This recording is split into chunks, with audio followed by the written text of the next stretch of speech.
In this video, I'm rolling with Rich. I think this is his first time on the channel. I've rolled with him a handful of times in class, maybe a couple of times. And, he's a family man. I think he's been busy with his kids. He hasn't really been there. And I'm basically telling him I don't even know how people with a family have time to train, especially, a family with like young kids, because it's a lot of juggling. I do not have children, but I've witnessed it firsthand. And I really, I'm always impressed with people. My friend Phil has him, his wife, and his 3 kids train. And they play baseball and do other things. I get tired watching them. But here we go.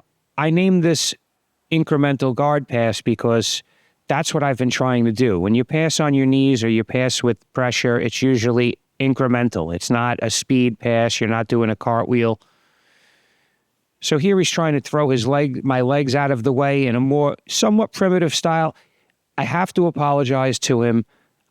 I don't remember ever seeing him in a gi, so he's either a white or a blue belt. I would say if he's not a blue belt yet, he's getting there. So as you could see, I went for my typical kimura. Then when he defended, I went for the arm drag. And when I didn't get that, I took the arm drag grip and pushed it into his body. I call it like the Tai Chi sweep, because it's like I made a circle before it happened. And it really, one thing sets up the other.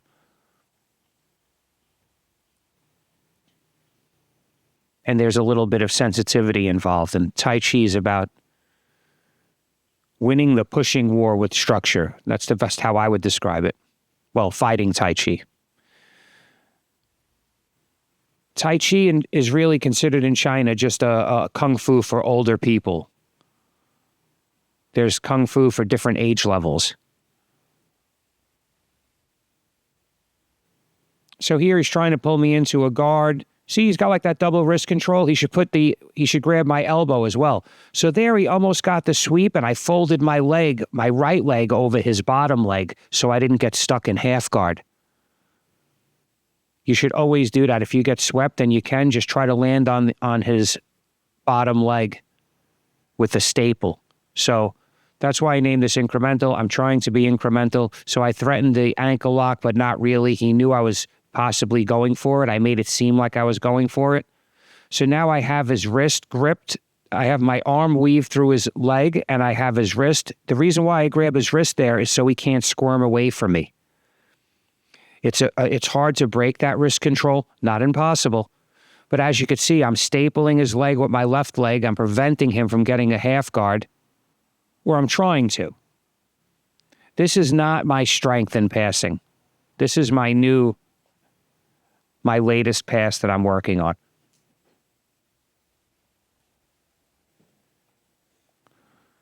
So here he was able to almost get me in like a full guard, but I kept my arms in like a diamond shape. And that prevents him from closing his legs, and it gives me like a solid structure.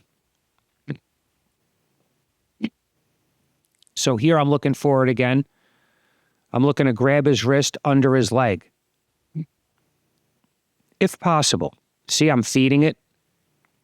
I'm trying to feed his wrist from one hand to the other. He's trying to sit up, which is a common reaction in that situation. So here I'm just winning the wrist control. Really what he should be reaching for is my head. So I'm giving him the broken posture because I want to set up that incremental pass. So here we go again. Again, this is safe. This is a safe way of passing and a consistent way. See how I just prop myself up? Now my knee is in a position where I could cut it across either side. My left knee could cut across either side. Having the underhook helps on the left side. See, so here I go. Now he put the knee shield, which is common, and I'm just going to make enough of an angle where the knee shield is no longer effective.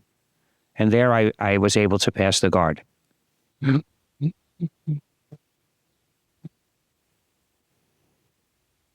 So here, what am I doing? Anybody that watches the channel, even if you don't watch, you could tell. I'm looking for the Americana, but not really. I know the first attack is going to be heavily defended. So if he gave me the Americana, I would take it, but I'm not expecting to get it. So what's going to happen is when he defends, I'm going to take something else. So here I switched to my step over armbar, but I didn't really pop my hip into it. I didn't want to hurt him. But you see when he defended how quick I took the Americana?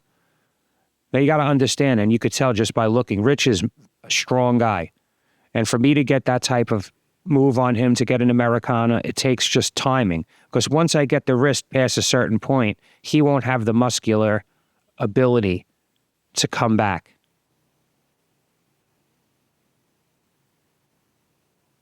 As you could see, it was a quick tap.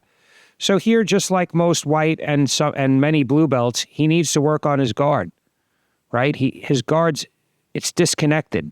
It's like he tries to do something with his hands, and then he tries to do something with his legs. Then you got to do everything. Picture a beetle on its back. It's not going to just use the front two legs. It's going to use all of its legs to defend. So here's another incremental pass. See, I have his wrist. I grabbed his hand between his legs, and then I put my shoulder and I made a new angle on his knee shield. And that allowed another incremental pass. So when you're passing the guard, don't jump all over your partner. Don't shoot your knee cut through 100 miles an hour where his hand might be there and you might land on it. Just be incremental. It's more consistent and it's easier to analyze over and over and to continue to polish it.